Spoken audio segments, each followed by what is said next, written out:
Taravarishthaya Ramakrishnaya Te Namaha. Good evening, everyone.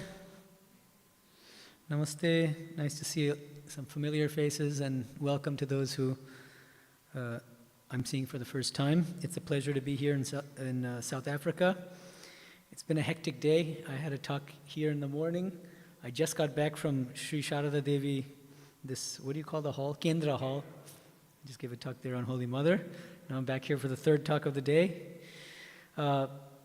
Yesterday, the talk I gave here was a lighter talk on Sri Ramakrishna's divine humor. So today I'm giving you the exact opposite. You'll get a little taste of some heavy philosophy. I have a book coming out just within maybe the next week or two. The book was mentioned at the end of the introduction. The book is called Karma and Rebirth in Hinduism. Karma and Rebirth in Hinduism. It'll be published by Cambridge University Press probably within a week or two. It's a little book, about 75 pages. And in the book, I'm doing a number of things, but one of the things is explaining in some detail what exactly are the Hindu doctrines of karma and rebirth. And contrary to popular opinion, within Hinduism, there's a whole range of views on karma and rebirth. There isn't one single view within Hinduism. There are some basic commonalities, but there are also some subtle differences in different Hindu traditions about the doctrine of karma. And, for instance, who or what reincarnates? This is a fundamental question. Different traditions within Hinduism give different answers to the same question. And we're not going to go into the details. For those details, you have to buy my book. Anyway, we'll discuss some of the nuances of these doctrines of karma and rebirth, and some of the arguments on both sides. What are some of the best arguments in support of these doctrines of karma and rebirth? What are some of the most intuitive arguments against these doctrines of karma and rebirth? And one of the main purposes of my book is to demonstrate the rationality of believing in these doctrines. Most of us believe it on faith because the Gita tells us, because our parents tell us, but there are good arguments in support of these doctrines. And I'm going to share some of these arguments with you. So, let me begin actually with a beautiful verse from the Bhagavad Gita, chapter 2, which really captures the essence of the doctrine of rebirth. Vasam sijidnani yatha vihaya navani ghrannati naroparani tatha sharirani vihaya jina nanyani sanyati navani dehi. As a person casts off worn-out garments and puts on a new set of clothes, likewise, at the time of death, the soul casts off its worn-out body and puts on a new body. This is the essence of the doctrine of rebirth in Hinduism. So have we lived before? This is one of those fundamental questions that people throughout the world have asked for millennia. In fact, this is one of the main questions asked by the boy Nachiketa. Most of you are probably familiar with the story in Kathopanishad. This great dialogue between the Lord of Death, Yama, and this boy Nachiketa. And he asks Yama, some people say that consciousness ceases at the time of death. Others say that consciousness continues. What's the truth of the matter? And then Lord Yama, the Lord of Death, he explains this doctrine of rebirth, actually, that we are eternal souls. So Bhagavad Gita, Bhagavan Krishna is saying the same thing. It's a wonderful metaphor that the Gita uses. None of us mourn the loss of our clothes when we remove our clothes, put it in the laundry, and put on a new set of clothes, our pajamas, or right?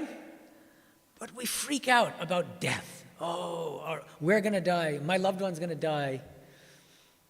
Because we don't think about it in that way. We think it's a very serious matter. And no matter how much we say that we believe in karma, rebirth, we believe in God, we believe that we're souls, intellectual belief is one thing, but really experientially feeling that and being convinced of it is different. It's a different thing altogether. And many of us have this kind of knee-jerk fear of death. In the Mahabharata, one of the characters is asked, what is the most miraculous thing? What is the most remarkable thing you've seen in this world? And the answer is, we all see people dying all around us, and yet none of us want to admit that we are going to die one day. Somehow there's this fear. No matter how much we talk about karma and rebirth, giving all sorts of big lectures, writing books, but still there's that fear. So let's talk about karma and rebirth in a little bit of detail.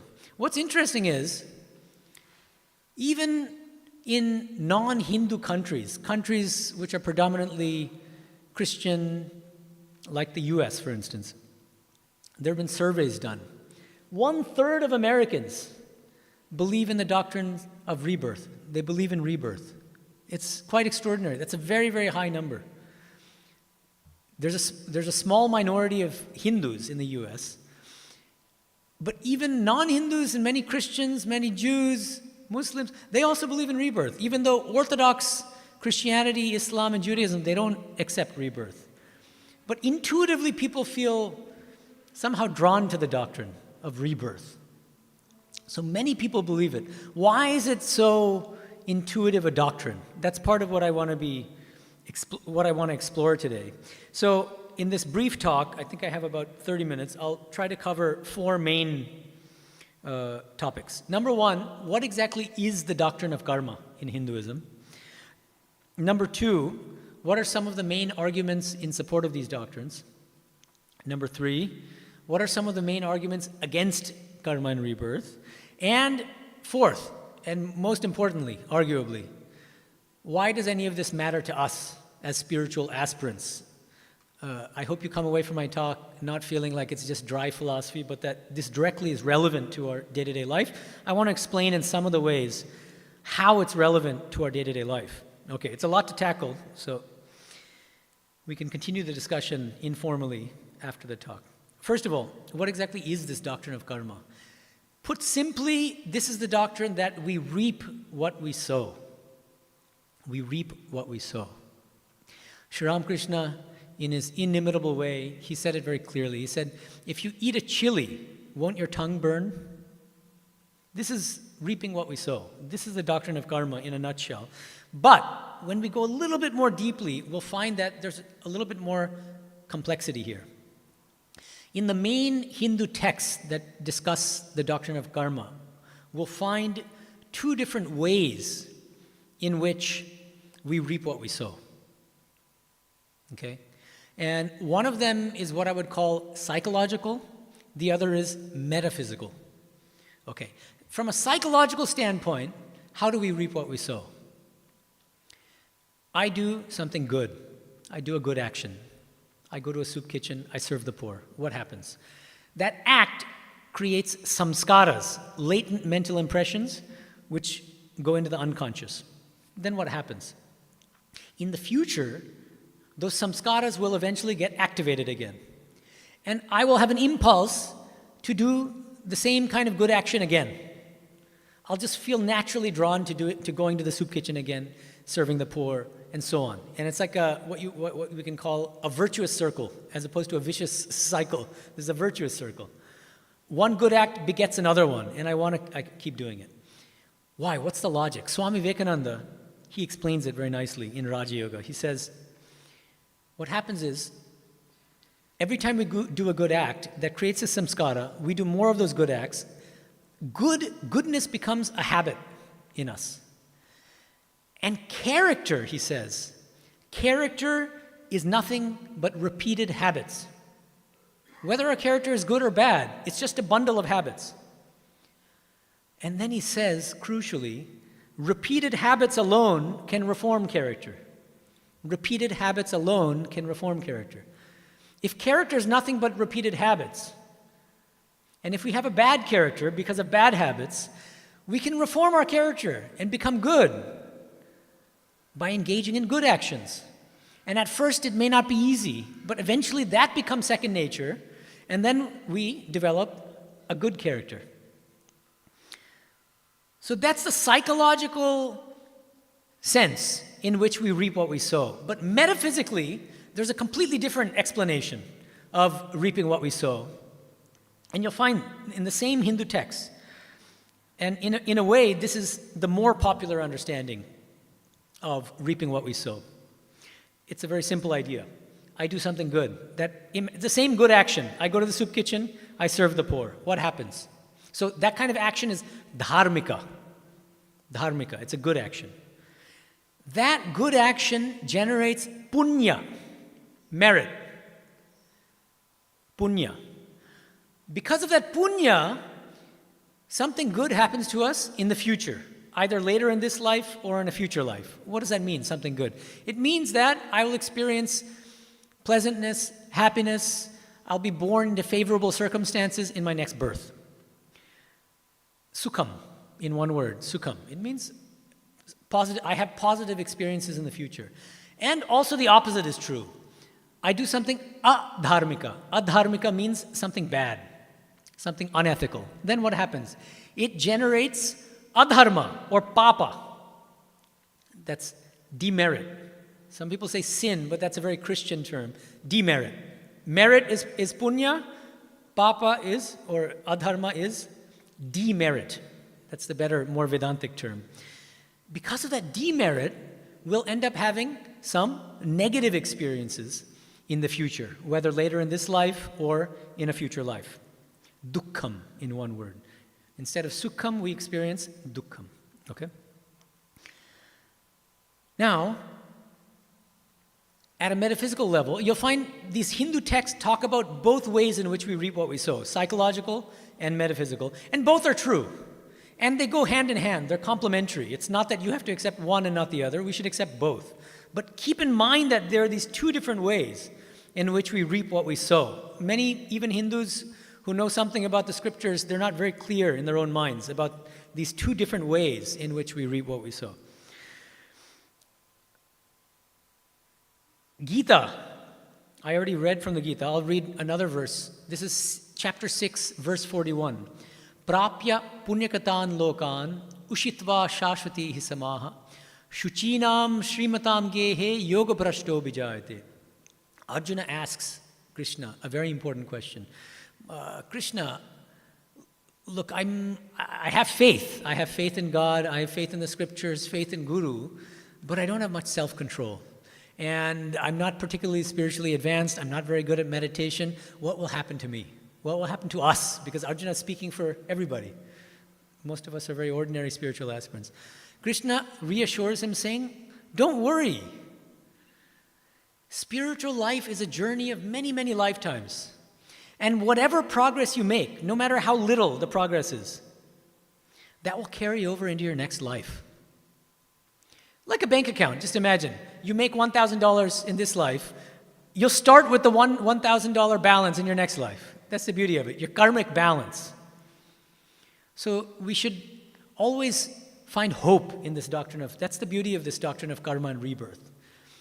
It's not we have to get liberation in this life, otherwise everything will be ruined. No, it's like a long marathon, and we make some progress. We run 1 mile in one life, and then we start from mile 1 in the next life, and then we try to go to mile 3, and we go on like that.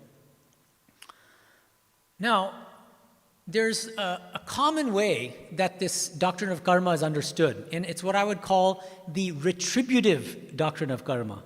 It's understood as a doctrine of reward and punishment. I do something good, God rewards me with a lollipop.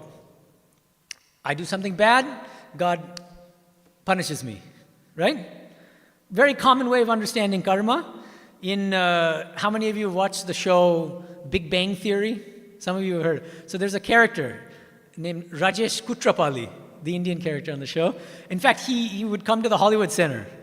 We've become friends because I'm in the Hollywood ashrama. He and his wife would come, Neha. So there's a scene when Rajesh is telling Leonard, another character, a physicist, that he's going to get some bad karma. He's generated some bad karma because he did something bad. And he says, you completely screwed up your karma. And then Sheldon asks, you don't really believe in that superstition, do you? Sheldon is another physicist. Rajesh, it's not superstition. It's practically Newtonian. For every action, there's an equal and opposite reaction. And then he explains, Leonard did something bad, therefore he is reborn as a banana slug. It's actually a very elegant system. You know, what goes around comes around. So this is just a popular TV show, but that's the general idea. You do something really bad, like Hitler or something, you might be born and reborn as a banana slug. And that's a common view, and I'm not saying it's wrong. But in our tradition, the tradition of Ramakrishna, Vivekananda, and some other great Hindu saints, they teach a slightly different doctrine of karma. They accept that this reward and punishment understanding of karma, but they say that more fundamentally, the purpose of the doctrine of karma, the law of karma, is to foster our moral and spiritual growth. It's not to reward or punish us. The overarching aim of karma is to make us better people and to make us more spiritual. So this is what I would call an evolutionary doctrine of karma. It helps us grow and evolve morally and spiritually. And I think this is a more spiritually helpful way of understanding the doctrine of karma. Otherwise, we're going to be living in fear all the time. Oh no, what will happen if I... Not like that. We shouldn't be living in fear. We should feel that this doctrine of karma, this law of karma, is helping us in our spiritual journey to grow and to evolve. That's why Swami Vivekananda used to say, this world is a moral gymnasium in which we have come to grow strong. It's like you go to a gym and you do bodybuilding, you lift weights in order to build up your muscles.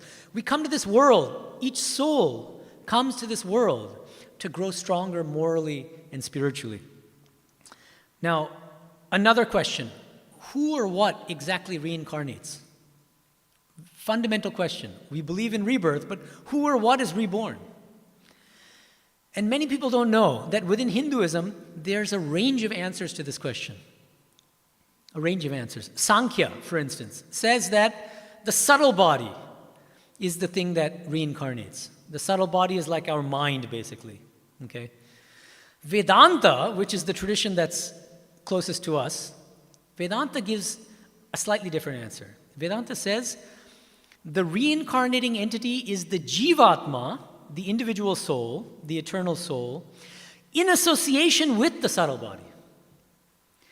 The individual soul in association with the subtle body. That's why when some people, when they have a near-death experience, what do they say? Many of them say that they have this outer body experience where they feel that, if they're in a hospital room or something, they feel that they're in the upper corner of the room looking down at their body. That's because they are now the jivatman with the subtle body looking down at the gross physical body. That's the idea. Okay. So keep that in mind. If somebody asks you who exactly is reborn, you can say the jivatma in association with the subtle body. Now, another doctrine which is very important, at least this is based on our tradition of Vedanta, the doctrines of karma and rebirth, especially if we understand them in this evolutionary way, also entails the doctrine of universal liberation. What is universal liberation? This is the view that every single soul will eventually attain liberation. Nobody is destined for an eternal hell, thank God. But, interestingly, some of you may not know this. There are some Hindu traditions which believe in an eternal hell. Madhva believed that there are three categories of soul, and that there's one category of soul which is mukti yogya, which means they're destined for liberation. But there's another unfortunate category of soul, he calls them tamo yogya. They're destined for the darkness of eternal hell. Which sounds a lot like some form of fundamentalist Christianity. So we have our own version in Madhva's form of Vedanta. But our tradition of Vedanta does not accept an eternal hell. Sri Ramakrishna used to say, everybody will be fed. Some people early in the morning, at 6 in the morning, other people at noon, others at 6 in the morning, at 6 p.m., others at midnight. But everybody will be fed. What does it mean? these different meal times correspond to different lifetimes, different numbers of lifetimes. Some people may be liberated in this life. Other people, it may take 1,000 lives, 1 million lives, but everybody will eventually attain liberation. This is the doctrine of universal liberation. And an evolutionary doctrine of rebirth goes hand in hand with the doctrine of universal liberation. Just think about it logically.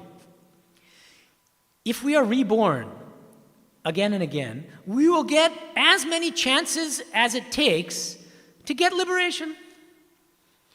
Let's say that I make 50% progress in this life. That means in my next life, I'll make a little bit more progress, 3%, 53%. In my next life, 67%. Eventually, I'll reach 100 because there's no finite number of lifetimes. I'll be reborn again until I attain liberation, which means nobody will be left out. Even the smallest insect, which also has a jiva, has a soul, the soul of that insect will eventually attain liberation. Ramana Maharshi had a favorite cow, a pet cow named Lakshmi. He loved that cow. Very spiritual cow. We were talking about the 3 gunas in the morning. It's a very sattvic cow. And he gave liberation to the cow, in fact. This, of course, the soul of the cow. Right? So nobody will be left out. So that's also very important. Now, what are some of the main arguments in support of these doctrines of karma and rebirth? I'll mention just a few. One of them, which has become a hot topic recently. There's a researcher at the University of Virginia. His name is Jim Tucker. And I recommend a book that he wrote called Before. It's a combination of 2 books. Before, Children's Memories of Past Lives. Very interesting book. One of the things that's so interesting is that he's done research in the US, looking at families who are non-Hindu, who don't necessarily believe in rebirth. And I'll give you one example. A 2-year-old boy named James. He has these nightmares. And in the nightmare, he starts shouting these things about, my plane's on fire, all sorts of things. And his parents, at first, they ignore it, but these nightmares are recurring. And finally, the parents ask him, what are you shouting about? What's the problem? He says, I was a fighter pilot in my past birth, in my past life. 2-year-old boy, American boy. I fought in Japan, and my plane was shot down by the Japanese. And I had a friend named Jack Larson. I was on the aircraft carrier Natoma. He gave all these details, and the parents are astonished. His father does some research, finds out that everything he said was true, that there was a fighter pilot named Jack, and that he had a friend named Jack Larson, that there was an aircraft carrier called USS Natoma Bay. So he corroborated all the facts. And this book by Jim Tucker documents a huge number of cases, corroborating, confirming the truth of the statements made by these very, very young children about their past lives and about who they were. So this is a growing body of evidence in support of the doctrine of rebirth. I'll mention one more argument, and if you want more details, please do look at my book. It's called the inequality argument for rebirth. The idea is very simple. Just look at babies born throughout the world. Some babies are born with a silver spoon in their mouth. They're born literally in the houses of kings and queens. Very favorable circumstances. Everything is wonderful. Another person, another baby, born into miserable circumstances. And it may even be that the baby has some kind of fatal disease at the age of 2 and then dies. How in the world do you explain these inequalities? You can't say that the baby did something in this life. What can a baby do who's 1 year old, 2 years old? They can't. So the doctrine of rebirth explains the soul of that baby did all sorts of things in its past life. And it's because of that baby's soul is born into either favorable or unfavorable circumstances in this life. So if we believe in a loving God and in a just God, then believing in the doctrine of rebirth is much more rational than believing that this is the one and only life. Because Abrahamic religions are in trouble here. How do Abrahamic religions, which do not believe in rebirth, explain this fact? That a poor baby born somewhere in a small village in Africa is born in very, very destitute circumstances. And everything is miserable. And another baby is born into wonderful circumstances. And how do you explain, why does God allow this to happen? The Hindu answer is, It's the baby's own soul that explains these differences in circumstances. That's another argument. And there are many more, but you can find the discussion in my book. Now, what are some of the main arguments against the doctrines of karma and rebirth? And how might we as Hindus respond to these arguments? Okay. One very, very intuitive argument is, look, if we had a past life, why don't we remember that past life? The vast majority of us do not remember anything from our past life. Why? If the doctrine of rebirth is true, why don't we have memory of past lives? Three main answers to this question. Number one, just because we don't have memory of something doesn't mean that we didn't exist in the past. What's a simple example?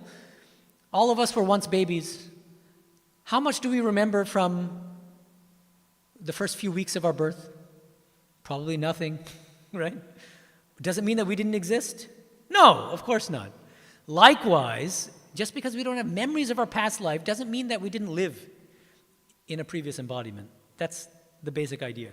Now, another response to this objection is, thank God that we don't have memories of our past lives. Thank the Lord. God has wisely withheld from us memories of our past lives so that we're not burdened psychologically and emotionally with what we did in our past life. We're already burdened enough with what we did in this life.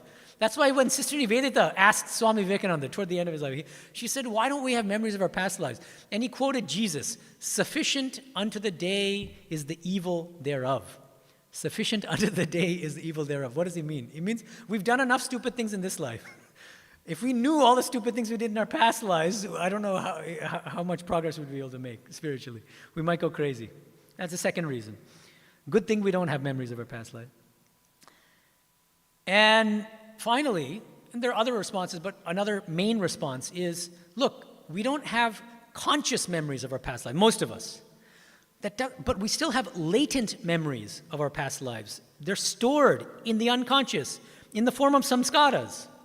And in fact, in the Yoga Sutras, Patanjali teaches us a technique for regaining knowledge of our past lives. Don't try it at home, but it's there in the scriptures.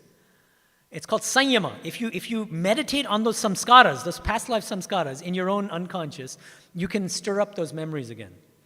It's not necessary, but you can get it. And Swami Vivekananda, interestingly, Swami Vivekananda says, in our last life, in our last birth, before liberation, we will regain our memories of our past lives.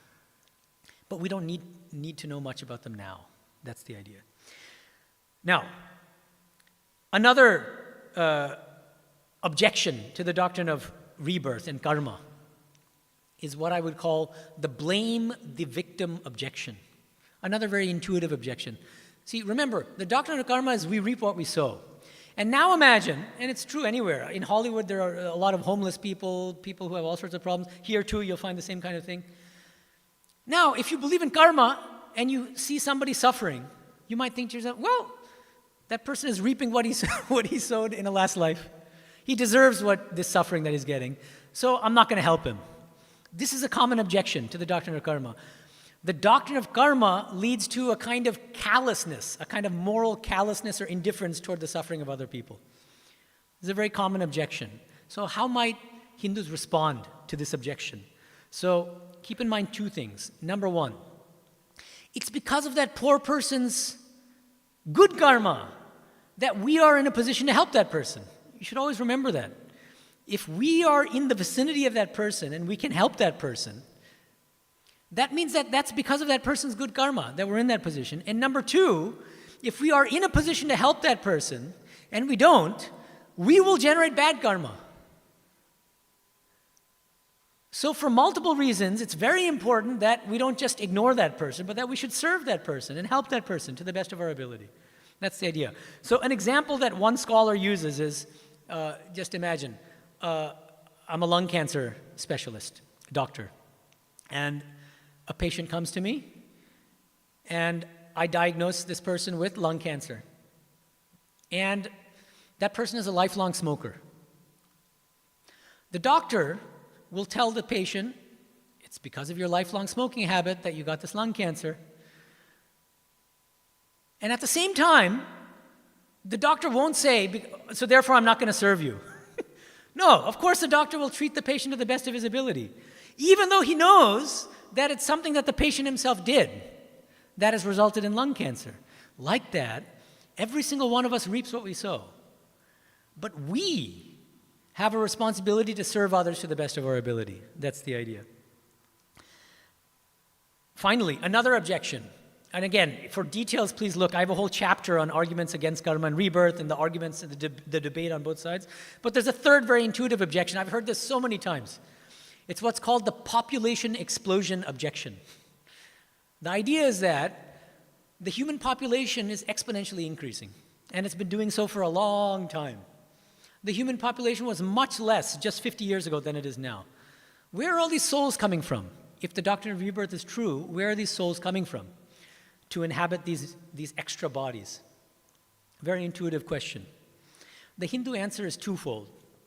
Number one, it's very important to keep in mind that according to most traditions of Hinduism, including our own, this Ramakrishna tradition, souls inhabit not only human bodies, but also non-human animal bodies and plants. Even plants have souls. That's very important. And this gives a basis for environmental consciousness, actually. The fact that plants have souls means that we should be respecting them and treating them morally, actually.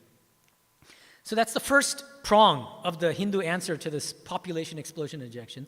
The second prong, the second aspect of the answer is that souls reside not only in this earth, but also in other lokas, in other realms. There are temporary heavens, there are eternal heavens, there are temporary places of purgatory where people go to burn off their bad karma. So this is not the only place where souls reside. And Swamiji said something very interesting, Swami Vivekananda. He said, it is a significant fact that as the human population is increasing, the animal population is decreasing. This is very interesting. The animal souls are all becoming men. They're graduating. These souls in tigers, in insects, eventually they're being reborn as human beings. That's why the human population is increasing. Just think about it very logically. Now, finally, I don't want to neglect this. The most important thing, I just talked a lot about philosophy. How is this philosophy, how are these philosophical issues about karma and rebirth relevant to us as spiritual aspirants on a day-to-day basis? I want to give you just some examples here. I'm teaching a class. Some of you might be following it on YouTube. It's called Bhagavad Gita in the Light of Sri Ramakrishna. And it's a unique course because I'm an academic philosopher, as you know, and so I can't help but assign homework in my classes. And I have very good students throughout the world. There's a big online audience, and they do the homework because I have these Google forms, and I have study questions. They respond. I read through them. I discuss them. One of these study questions, when it came to these beautiful verses in the Bhagavad Gita about rebirth, Vasamsi jinani yatha vihaya, I asked them, do you believe in karma and rebirth? And if so, how are these doctrines relevant to you on a day-to-day basis? And they gave amazing responses. And I want to share some of them with you.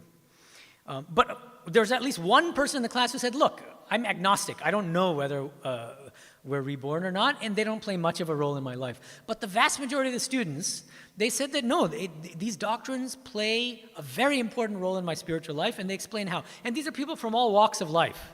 Some are parents, some are younger, some are very old, and so on and so forth. So, number one, if we believe in karma and rebirth, we won't fear death. We won't fear our own death. We won't even mourn so much. We won't be so devastated by the loss of loved ones because we know that they're not dead. They're just casting off their body, and the same with us. It completely revolutionizes our attitude toward our own mortality and toward the death of our loved ones. Another thing, if we really believe in the doctrine of rebirth, it means that we're not going to identify with the body-mind complex so much. We're going to identify with the deeper soul within us.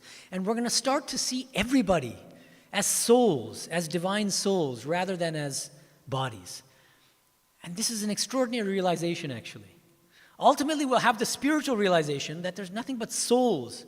That's why Sri Ramakrishna, pointing to his own body, he would say, this is just a pillowcase. Like that, we'll look at everybody as souls, But also, this is another advantage of believing in karma. If you do a deep analysis of your own personality, you'll find that you have certain inclinations, you have a certain temperament, you have certain strengths, certain weaknesses. Where do these come from? We seem to be almost born with them. That's because of our past lives. That's because of what we did in our past life. So if we believe in rebirth and we believe in karma, we can have a deeper understanding of ourselves. One of my brilliant students, he said this in this way. He said, karma and rebirth also help to provide a framework for my understanding of myself.